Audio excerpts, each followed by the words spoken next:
नमस्कार मित्रों, हमारी सीरीज चल रही है एपिसोड नंबर 17 की, जिसमें हम बात कर रहे हैं भृगु संहिता की। भृगु संहिता के अंतर्गत आज हम बात करने जा रहे हैं मिथुन लग्न के पंचम भाव में यदि बुध स्थित हो तो उसके क्या फलादेश होंगे। प्रथम भाव में 3 नंबर का मतलब होता है मिथुन लग्न, और मिथुन लग्न में बुध प्रथम भाव और चतुर्थ भाव इन दोनों भावों का स्वामी होता है। देखिए, जब कभी भी बुध पंचम भाव में स्थित हो जाता है तो यह बेहतर फल प्रदान करने वाला ग्रह बन जाता है, शुभ फल प्रदान करने वाला ग्रह बन जाता है। क्यों बन जाता है?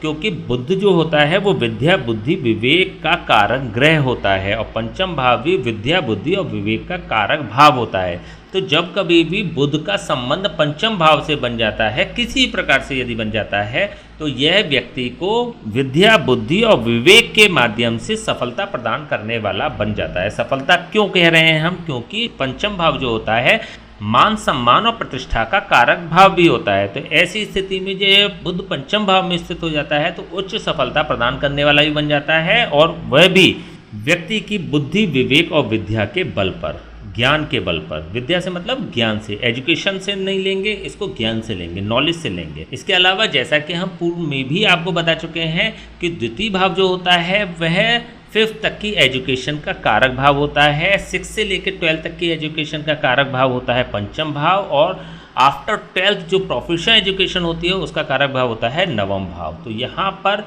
6 से लेकर 12 तक की एजुकेशन व्यक्ति की बेहतर दिखाई देती है, क्योंकि यहाँ पर बुध स्थित हो चुका है। यदि हम प्रथम भाव के सापेक्ष देखते हैं, लग्न भाव के सापेक्ष देखते हैं, तो यहाँ पर प्रथम भाव का स्वामी इट मीन्स कि लग्नेश अपने स्थान से पंचम स्थान पर जा रहा है। देखिए, जब कभी भी कोई ग्रह अपने स्थान से पंचम स्थान पर जाता है तो वह मान, सम्मान और प्रतिष्ठा प्रदान करने वाला बन जाता है। किसके सापेक्ष? उस संबंधित भाव के सापेक्ष। तो लग्न को सम्मान प्रदान करने वाला ये बुध बन जाएगा, लग्न को मान, सम्मान और प्रतिष्ठा प्रदान करने वाला ग्रह बन जाएगा। देखिए, पंचम भाव जो होता है वह एक त्रिकोण भाव होता है। त्रिकोण भाव में कोई भी शुभ ग्रह यदि बैठ जाता है तो वह शुभत्व प्रदान करने वाला बन जाता है। हमने बात करी थी, जब हमने ग्रहों के सिद्धांतों पर आपसे चर्चा करी थी कि बुध, शुक्र, गुरु और चंद्रमा ये चारों ही ग्रह शुभ ग्रहों की श्रेणी में आते हैं। लेकिन यहाँ पर एक नकारात्मकता उत्पन्न हो रही है कि यहाँ पर बुध चतुर्थ भाव का स्वामी भी हो रहा है। चतुर्थ भाव का स्वामी का मतलब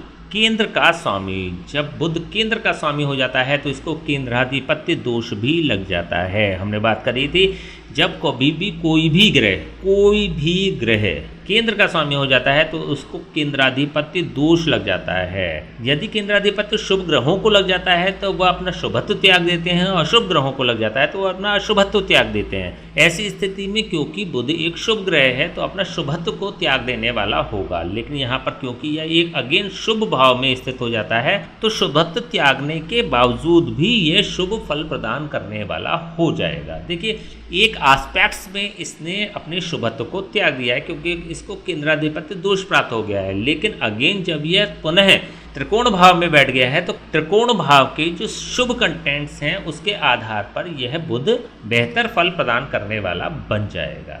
यदि हम चतुर्थ भाव के सापेक्ष देखते हैं तो चतुर्थ भाव से ऐसा बुध द्वितीय स्थान पर स्थित हो रहा है। देखिए, जब कभी भी कोई भी ग्रह अपने राशि स्थान अथवा अपने कारक स्थान से द्वितीय स्थान पर स्थित हो जाता है तो वह संबंधित भाव के सापेक्ष शुभत्व प्रदान करने वाला बन जाता है, उसके कंटेंट्स की वृद्धि करने वाला बन जाता है, उसके कंटेंट्स को एनहेंस करने वाला बन जाता है। तो ऐसी कंडीशन में क्योंकि चतुर्थ भाव जो होता है सांसारिक भोगों की उपलब्धता का कारक भाव होता है, वाहन, भूमि और भवन जैसे सांसारिक भोगों को प्रदान करने वाला ऐसा बुध बन जाएगा, और उसके जो कंटेंट्स है उसमें वृद्धि करने वाला भी बन जाएगा। यहाँ पर एक केंद्र भाव का स्वामी एक त्रिकोण भाव में भी स्थित हो रहा है, तो इट मीन्स यहाँ पर केंद्र और त्रिकोण का आपस में संबंध बन जाता है।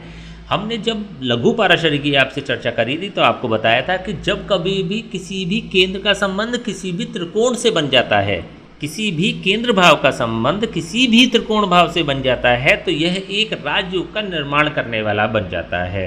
किसी भी प्रकार के संबंध से हमारा अभिप्राय चतुर्विध संबंधों से है। चतुर्विध संबंध मतलब 4 प्रकार के संबंध, इसकी भी हमने विस्तार से चर्चा करी थी। सहावस्थान संबंध, दृष्टि संबंध, स्थान दृष्टि संबंध और क्षेत्र संबंध। इन चारों प्रकार के संबंधों में से कोई सा भी एक प्रकार का संबंध यदि बन जाए तो यहाँ पर यह राजयोग का निर्माण करने वाला हो जाता है। तो यहाँ पर चतुर्थ भाव का संबंध पंचम भाव से बन रहा है तो यह बुध राजयोग कारक भी हो जाएगा, चतुर्थ भाव के सापेक्ष हो जाएगा। तो इस परिप्रेक्ष्य में भी यह बुध शुभ फल प्रदान करने वाला ग्रह बन जाता है। यदि हम इसके कारकत्व की दृष्टि से देखते हैं तो बुध होता है चतुर्थ भाव का कारक और दशम भाव का कारक। चतुर्थ भाव के सापेक्ष हमने बात कर ही ली। यदि हम दशम भाव के सापेक्ष देखते हैं तो दशम भाव का कारक अपने स्थान से अष्टम भाव पर स्थित हो रहा है। देखिए यह एक नेगेटिव इफेक्ट्स हो रहे हैं। जब कभी भी कोई भी ग्रह अपने कारक स्थान से अथवा अपने राशि स्थान से अष्टम भाव में स्थित हो जाता है, इट मीन्स कि अपने स्थान से तीर्घ भाव में स्थित हो जाता है, इट मीन्स कि अपने स्थान से मृत्यु स्थान पर स्थित हो जाता है, तो उसको हानि पहुंचाने वाला बन जाता है, उसको संघर्ष प्रदान करने वाला बन जाता है। किसको बन जाता है? दशम भाव को बन जाएगा। तो दशम भाव के सापेक्ष, इट मीन्स कि कर्म क्षेत्र के सापेक्ष, आपके प्रोफेशन के सापेक्ष यह बुध अशुभ फल प्रदान करने वाला होगा। आपके प्रोफेशन में ये फ्लक्चुएशन प्रदान करने वाला होगा, आपके प्रोफेशन को चेंज कराने वाला होगा। समय समय पर आपको किसी न किसी कारणवश अपने प्रोफेशन को चेंज करना पड़ेगा। अनस्टेबिलिटी का कारक यह बुध बन जाता है। इसके इफेक्ट्स पॉजिटिव होंगे या negative, that is a other thing, लेकिन यहाँ पर एट ए ग्लांस यदि देखें तो उसके इफेक्ट्स भी पॉजिटिव ही दिखाई देते हैं, क्योंकि ऐसा व्यक्ति समय समय पे अपने पद को, अपनी कंपनी को, अपने व्यापार को बदलता रहता है, तो इट मीन्स कि अपडेट होता रहता है। तो इसके सापेक्ष भी यह बेहतर फल प्रदान करने वाला हो रहा है। एक और भी अन्य कारण यह भी है क्योंकि यहाँ पर दशम भाव एक केंद्र भाव है और पंचम भाव एक त्रिकोण भाव है, तो यहाँ पर केंद्र भाव का कारक त्रिकोण भाव में स्थित हो रहा है। तो यह राजयोग तो नहीं, लेकिन हाँ राजयोग के से फल प्रदान करने वाला अवश्य बन जाएगा। तो यहाँ पर भी यह शुभत्व ही प्रदान करने वाला हो रहा है।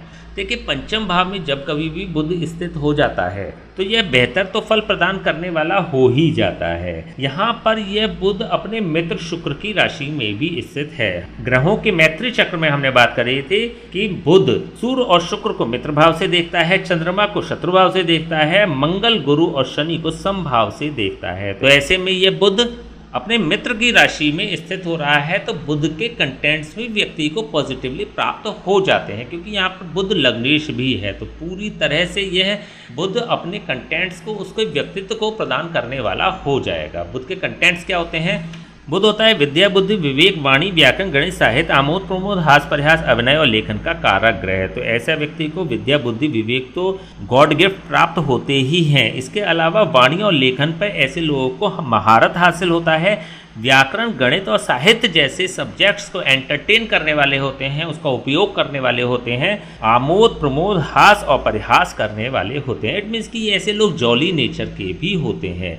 यदि हम बुध की दृष्टि की बात करें तो बुध की यहाँ से पूर्ण दृष्टि एकादश भाव पर पड़ रही है। एकादश भाव का मतलब लाभ स्थान, एकादश भाव का मतलब इच्छा पूर्ति का भाव।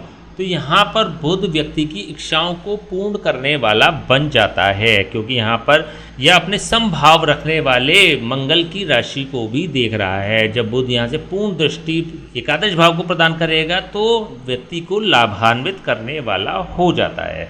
चलिए हम बात कर लेते हैं इसके उपायों की। क्या उपाय हो सकते हैं?